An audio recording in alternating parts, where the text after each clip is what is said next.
Who is the most successful team in IndyCar in recent years? And by recent years, I'm going to say since year 2000.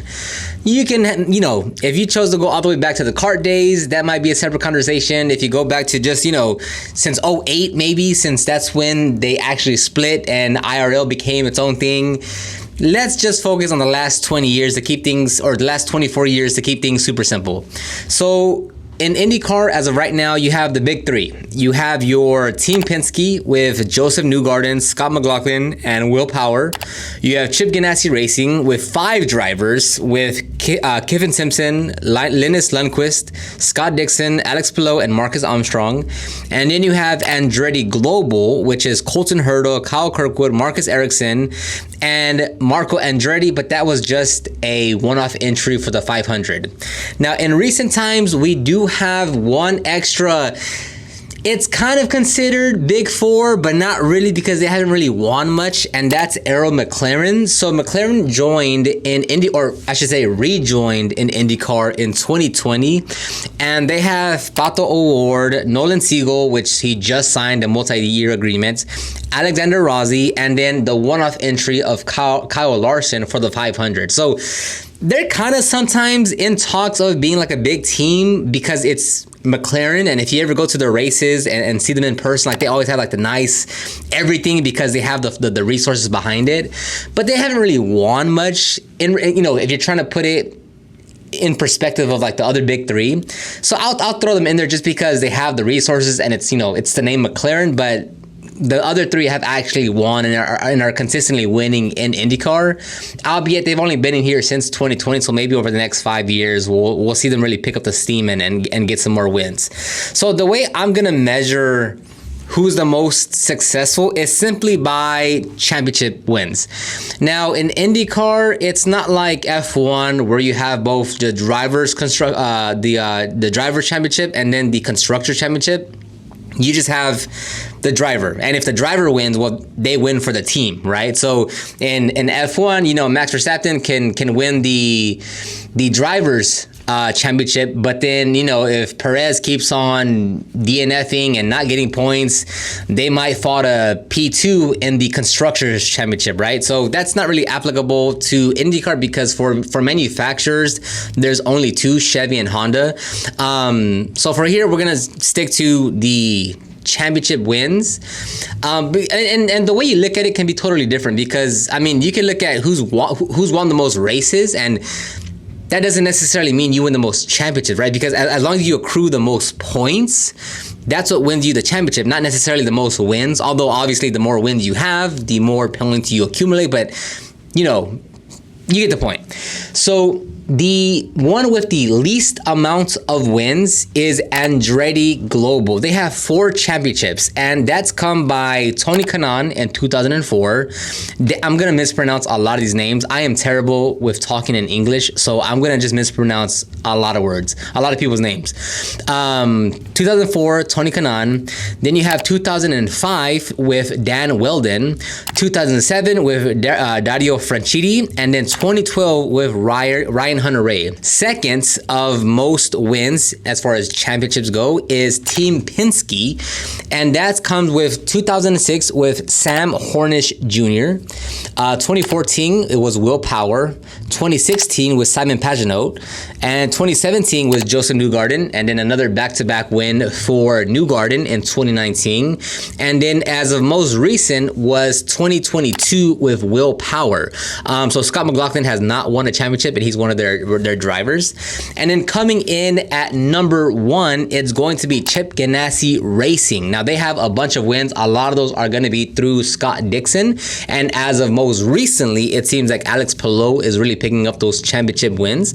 So you have Scott Dixon in 03 and 08, and then 09, 10, and 11, you have Dario Franchitti, and then Scott Dixon goes on a winning spree for Chip Ganassi with 2013, 15, 18, and 2020 championship winner. And then we go back now to Alex Palou, which he won in both 2021 and 2023. And an interesting to note about that is, like in F1, a lot of things that I see is how there's only ever a few amount of drivers that can actually win a Grand Prix, let alone the drivers championship, right? So like right now, Max Verstappen has won like a majority of all races over the last 2 seasons. And, you know, a lot of people will be like, oh, well, you know, every time we watch a race, we know Max is going to win, or Max is going to get pole, or Max this and Max that.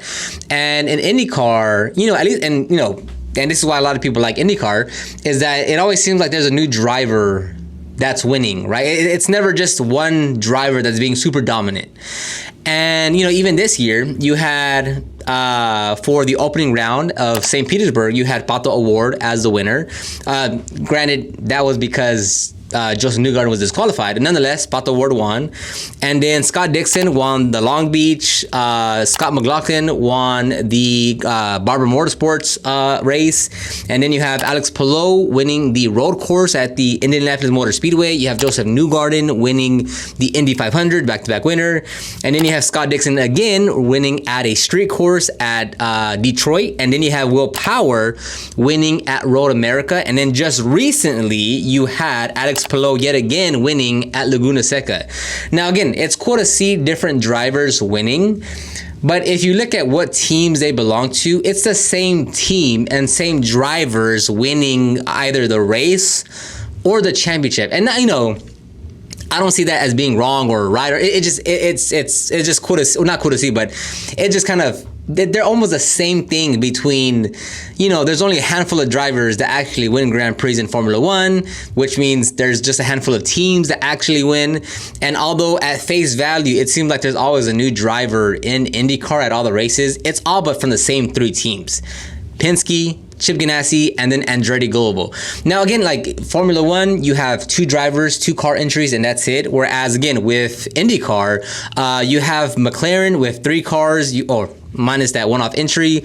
You have Chip Ganassi with 5 drivers. You have Team Penske with 3 drivers. So it's a little bit of a difference in terms of like how those things play out between IndyCar and F1. But it's I'd say it's kind of the same in terms of like, yes, it might be a Joseph Newgarden one race and then a Will Power the next race, but they're still both to Team Penske, you know. Whereas, you know, something that would be really cool to see is seeing other teams win races, right? Like if at Laguna Seca, it would have been Romain Grosjean winning with Juncos Holliger Racing, right? Or maybe it's, you know, whoever else from a mid-size or smaller team that gets the win. That would be a lot more interesting in terms of like that would really say like, oh, like everyone really does have a chance to win in IndyCar. Because yes, it's a spec series in terms of they all have the same setup, the same engine. But you still have that discrepancy between, yeah, you have the McLarens, the Ganassis, the Andrettis that have more resources, that have more funds available to, you know, help them get the proper resources to really help their team and their drivers. Versus you look at Dale Coyne Racing or Juncos Holliger Racing or any of these smaller outfit teams where they just don't have. What comes down to is they don't have the funding, the money, the backing to really, you know, pour in resources to extract more performance from the car, from the drivers, from the engineers, just because you need a lot of money to run in motorsports. And another fun thing to look out for in 2025 is Prema joining IndyCar. Just because they have a lot of other outfits and a lot of other disciplines, and they're very competitive and they win a lot. Formula 2 is probably one of their most known feats in terms of all the drivers, though. First of all, the F2 champions that have came out of Prema, and then a lot of the F1 current drivers gone through the Prema racing program as well. And hopefully when they come to IndyCar, they have the resources, the backing, the money, the talent, the engineers, the drivers to really kind of step up and, you know, compete and go head to head with these bigger teams. Again, I enjoy IndyCar. It's obviously, I make content on that, and it's cool. And even though it's the same 3 big teams, it is fun to see different drivers, right? Even Will Power winning at Road America, and he hasn't won in like almost 2 years. Like that's fun to see. That's good to see and see the excitement and the emotion of finally winning a race over so long.